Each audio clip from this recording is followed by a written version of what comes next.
reçu, bonjour. Nous sommes lundi matin, nous sommes le 24 novembre et nous sommes en direct comme tous les jours.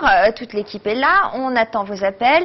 Nous allons vous parler du mal de ventre ce matin. Le ventre qui serait notre deuxième cerveau, qui serait le baromètre de nos humeurs. Je ne sais pas si, comme moi, il vous est arrivé un jour d'avoir une douleur très violente au ventre. Vous allez consulter, on ne trouve rien du tout. Vous êtes hospitalisé, on vous fait passer des radios, toute une batterie d'examens pour constater qu'il n'y a rien. Et pourtant, vous aviez très mal. Et à cause de quoi? Eh bien, tout simplement parce que c'était une décision à prendre. Il fallait répondre oui ou non. Et ça m'avait suffisamment contrarié. Je vous raconte ma vie, là. Au point d'aller consulter. Ben voilà, c'est cela que nous allons parler ce matin. Plus de 5 millions de Français souffrent de maux de ventre aigus. 2 tiers sont des femmes. Une fois de plus, ce sont les femmes qui trinquent.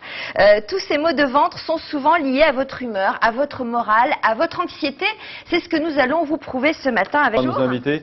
Effectivement, c'est le deuxième cerveau, hein, vous l'avez dit, avec des coups de poignard parfois, ventre affamé n'a pas d'oreille, ou encore s'il se prend pour le nombril du monde quand il a la grosse tête, ça fait partie du jeu aussi. Et dans les appels que l'on a, à 100% féminin, ça c'est clair, 100%.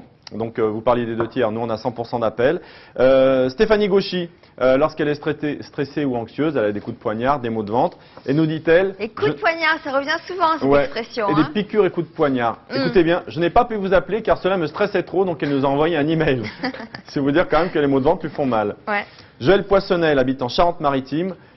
Étant jeune mariée, elle a 52 ans.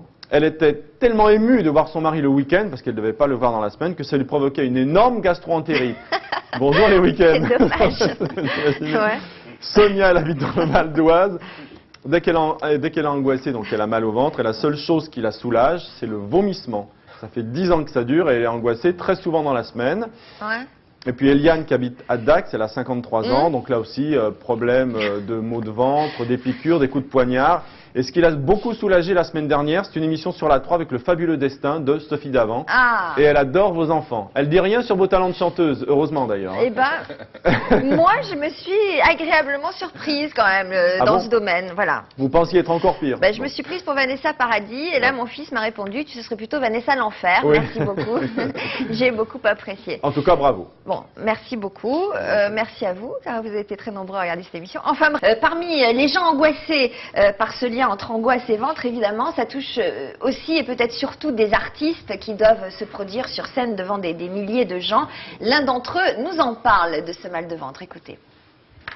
Bah, ça se manifeste d'une façon un peu... Ça dépend. Moi, je sens qu'une heure avant, déjà, je commence un peu à faire comme si j'étais... Je tousse un peu, après je fais des 100 pas pendant les 5 minutes qui précèdent. Et généralement, moi, quand ça se manifeste du côté du ventre, ça se manifeste d'une façon plutôt...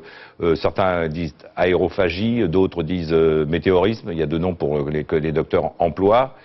Et puis ça peut aller, mais vraiment quand je suis dans des trucs très importants, jusqu'à la logorrhée fécale, tout d'un coup, on dit attendez-moi, et on va faire un petit besoin qu'on n'a pas en fait, mais que ça m'est arrivé 1 ou 2 fois, ça par exemple.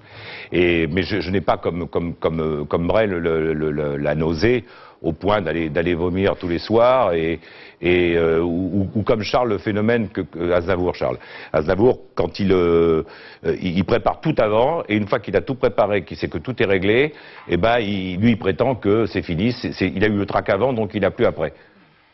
Alors voilà, ça dépend des natures, je pense. Et puis j'ai un bon truc, c'est Odette Laure qui m'a donné ça, avant de faire le fête. Vous relâchez, puis après... Moins vite que ça, je vous le fais vite parce qu'on n'a pas le temps de passer la matinée là-dessus, mais je vais dire, c'est un assez bon truc parce que ça vous libère bien tout le conduit, c'est pas mal. Ça marche. Moi, on m'avait appris à respirer par le ventre. Ouais, je reviens juste sur un terme qui n'a rien à voir avec la météo, le ventre météorisé.